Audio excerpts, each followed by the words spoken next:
Next topic is how is federalism practiced in India and the decentralization in India.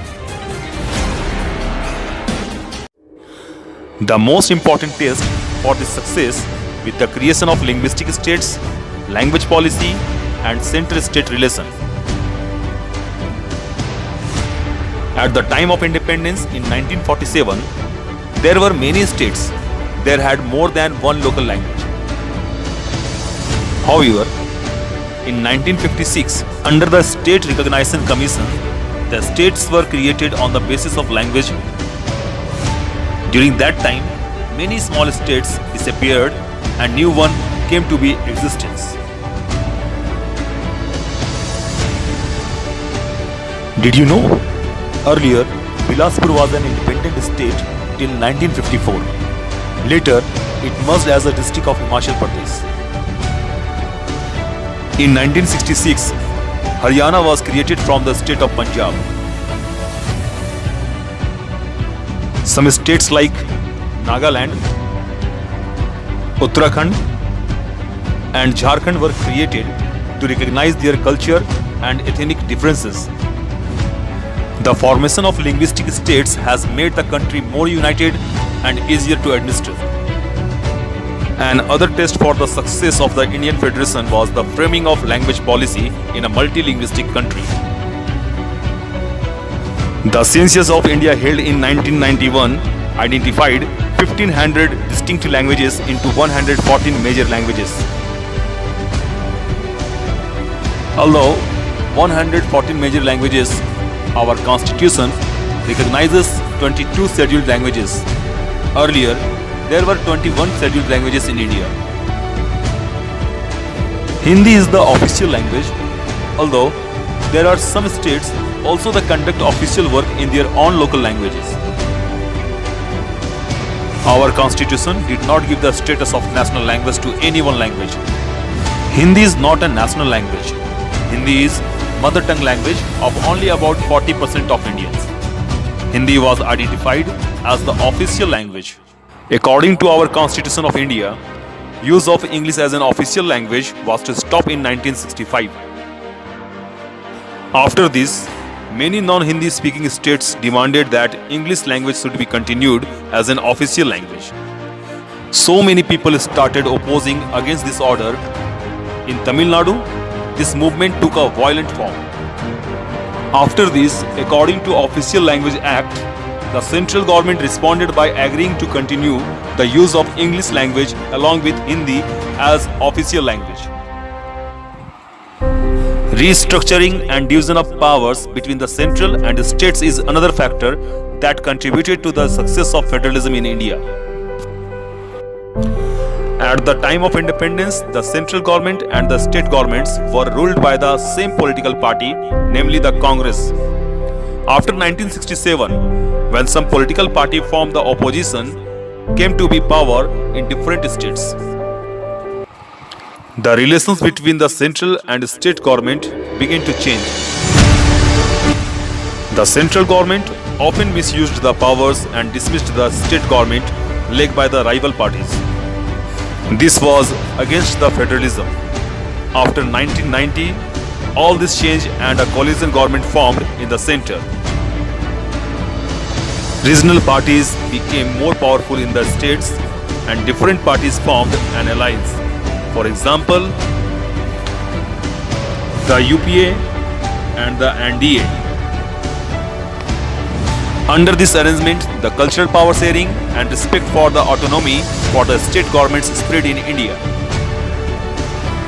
The Supreme Court also made it difficult for the central government to dismiss the state governments in arbitrary manner. Due to massive diverse population in India, India has a three system of government. Local government forms the third tier of government. In order to manage and resolve issues and problems of people at the local level and keep them united, power sharing within the state is essential. When the power is taken away from central and state governments and given to the local government, it is called decentralization. The basic idea behind decentralization is that there are a large number of problems and issues which are best settled at the local level. To strengthen the local government and make decentralization more effective, several amendments has been made in the Constitution of India concerning Panchayati Raj and the Nagarpalika or municipalities.